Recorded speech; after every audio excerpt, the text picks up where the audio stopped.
কেমন হতো যদি এক জমিতেই ধান ও মাছ উৎপাদন একসাথে করা যেত? নিঃসন্দেহে তা হতো জমির সর্বোত্তম ব্যবহার এবং বাড়তি আয়ের উৎস।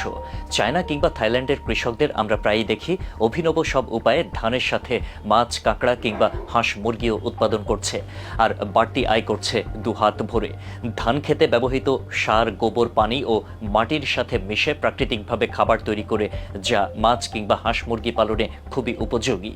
এই সুযোগকে কাজে লাগিয়ে আমাদের বাংলাদেশেও ধান খেতে অন্যান্য অর্থকরী পণ্য চাষ করে একজন চাষি সহজে ধান উৎপাদনের সাথে সাথে বাড়তি আয় করতে পারে। অন্যদিকে ভোক্তারাও পাবে সম্পূর্ণ ফ্রেশ, কেমিক্যাল মুক্ত প্রাকৃতিক পণ্য।